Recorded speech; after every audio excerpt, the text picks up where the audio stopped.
Years ago, when I first started out in the wine business, one name was synonymous with salubrious sparkling wine from our shores, and that was Lebrun, Daniel Lebrun. But this was not how I expected to be getting a tour of his grapevines. So tell me about this truck. What is it? It's a 1962 Mercedes Unimog. How much do you think you've spent restoring it? Probably eight or nine. 8,000 or 9,000. Yeah. That's amazing. I love it. It's as good as new now.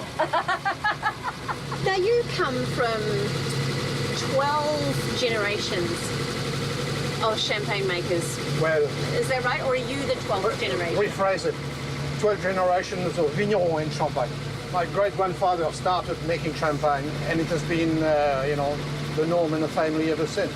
So why did you choose Marlborough? I was convinced right from the start that New Zealand could produce a world-class sparkling wine. It has always been my aim, if you like, to produce something as good, if not better, than the real thing. So did people think you were crazy? I ended up with the nickname of the Crazy Frenchman.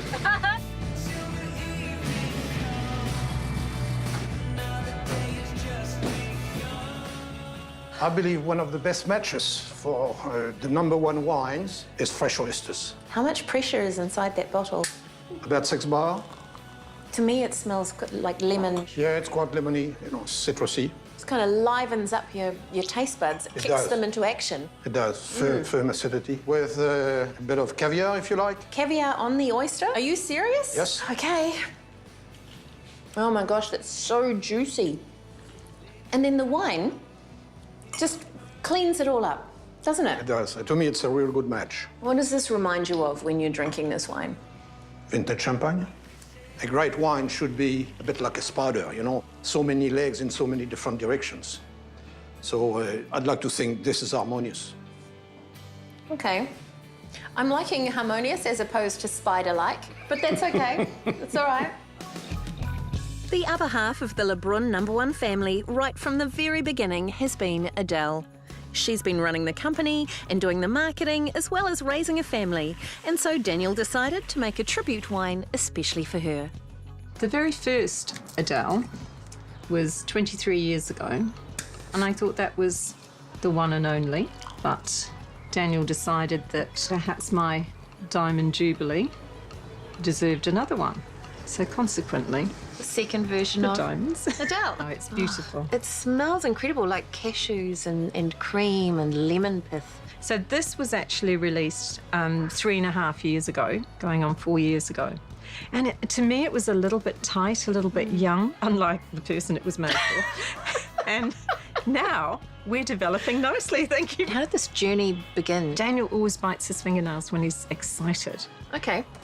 And this is him when he first saw what you could do here. He brought in his varieties. He selected Chardonnay, Pinot Noir and Meunier. He chose his clones, grew them in the nursery, brought them down, and then because he planted them so close together, he had to have an overhead tractor, which he brought in from Champagne. And Daniel was so passionate about Marlborough being the champagne of the Antipodes. That's all he could think of. He's very obsessive, as you saw with the Unimog. This is such a good wine. It's You've got a beautiful. very talented husband. I know. Don't tell him that. I won't say anything. But he is. He's Pretty clever. He really can. Hi, I'm Sam, and I'm the General Manager and a Director here at #1. My name's Anthony Schroeder, and my job role, I have lots of jobs in the winery. One of my main jobs is engineer. We've been here quite a while, haven't we, Ant? A long time. So we all become part of the family, don't we, Ant? Certainly do. Yeah. Daniel and Adele's children, Remy and Virginie, both set out to forge careers outside of Fizz, and yet they've discovered their ties to their Champenoise roots run very deep.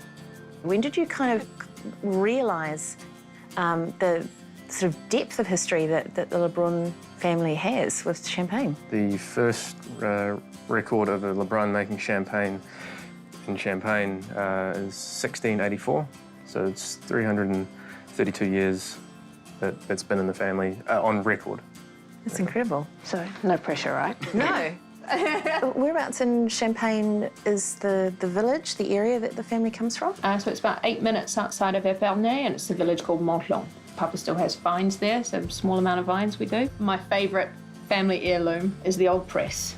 Our old press white is just incredible. It's as manual as you can get. Yeah, it's all iron and wood. Up on that top beam, when it was a particularly good year, it's written in chalk, in French, the year of the great wine. To lose it, I think, just would shatter my heart. I don't ever want for that to happen. And so, how could we ever walk away or not come into the business and continue that? For many, many years, I completely resisted it because I didn't like the idea of, I felt that I'd be piggybacking on our parents' success. It wasn't until July last year when we went over, and I saw it all firsthand. And I had this very profound, overwhelming sense of the family's history, like washing over me, and seeing it physically as an adult. No one was more surprised than myself. After I was there, I came back and I sat our parents down, and I was like, I'm going to put aside everything else.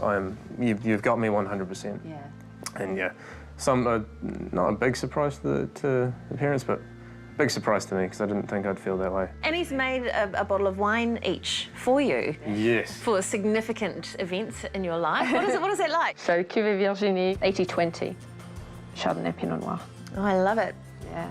Really lifted sort of cashew and almond and lemon. There's stone fruit in there too. It is really rich, but it's very balanced and it's very buoyant. And Remy, you've got your own wine too. Tell us about it. It was always going to be the brother wine to Virginie's one, so very much had a more masculine style than feminine style. In blind competition up against champagnes, this has come up as appropriately #1. Tiny, tiny little bubbles. That's why he's an artist at what he does. A small part of it being the balance of yeast versus sugar and litres and all that kind of thing, and how long you leave it for, and the acidity.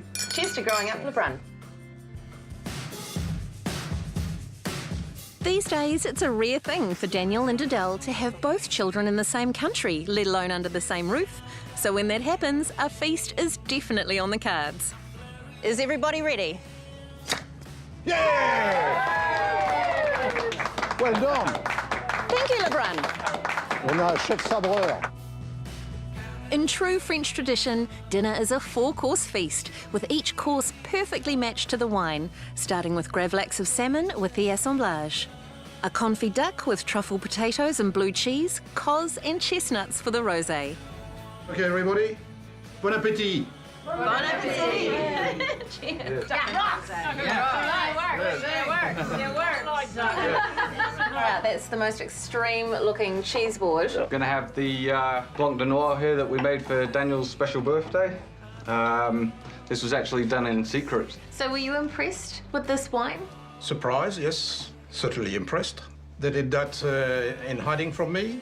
I thought that was quite an achievement. And then to finish, a little lemony posset pudding with the classic #1 wine. Thank you so much, Lebrun family, for the most amazing Wednesday that I think I've ever had. You guys are just gold. Been absolutely brilliant. Cheers. Cheers, everyone.